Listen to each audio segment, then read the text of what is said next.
Eto na mga kabasketball, Gilas Pilipinas nakasungkit daw sana ng ticket sa Paris Olympics kung hindi na-injured si Kai Sotto, AJ Edu, Scottie Thompson at Jamie Malonzo.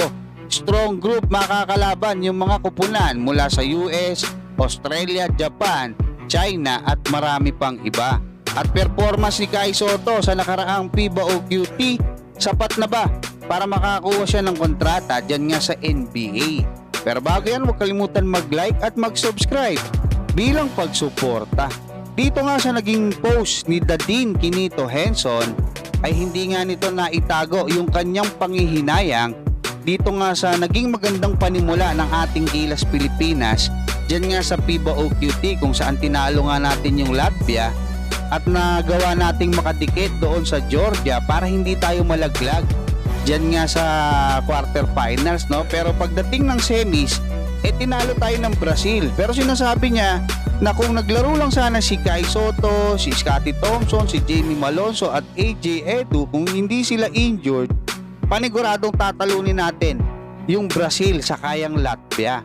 Kasi nga, tinambakan ng Latvia, no? Or ng Brazil, etong Latvia sa score na 94-69. So, 25 yung lamang ng Brazil sa Latvia, samantalang sa atin ang naging lamang lang nila ay siyam sa kabilayan ng nabantayan ng gusto etong si Justin Brownlee at hindi nakapaglaro si Kai Sotto. Imagine nyo kung meron pang AJ Edu, tama nga naman, no? May Jamie Malonzo kasi hindi rin nagamit si Amos, no? Yung naging kapalit ni Jamie Malonzo, no? Pero yun nga, nangyari na yan mga kabasketball. Ang maganda lang, kitang-kita natin yung bright future netong ating Gilas Pilipinas.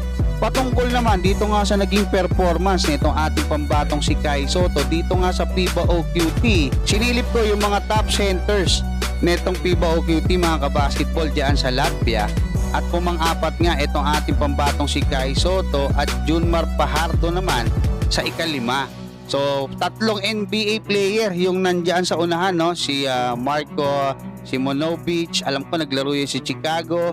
Tapos active tong si Nikola Vucevic saka etong si Goga Bitadze mga kabasketball.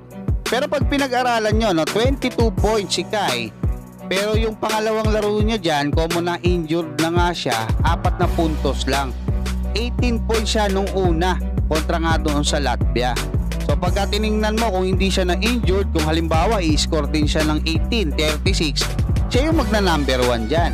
Pero kung i-score lang siya ng 11 doon sa pangalawang laro, halimbawa hindi siya na-injured, papangalawa siya.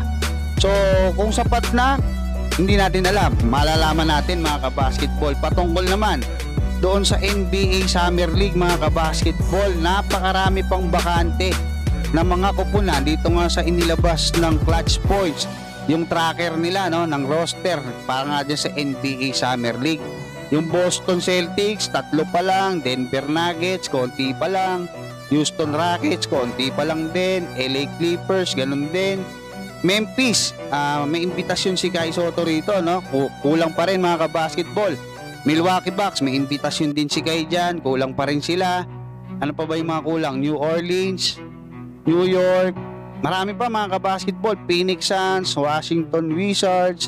Patungkol naman dito sa Strong Group Philippines mga kabasketball na nag-iensayo na ngayon at merong 15 players sa kanilang roster kasi nga humabol, no, etong si Ange Kwame.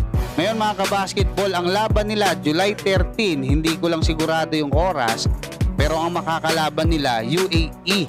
So antabayanan natin yan mga kabasketball. Makakalaban din nila yung kupunan mula dito sa Australia, no, yung Brisbane, yung sa Malaysia, Japan, diyan sa China, dalawa, may China Blue, may China White, tapos may Ukraine at meron ding Future Sports mula sa USA.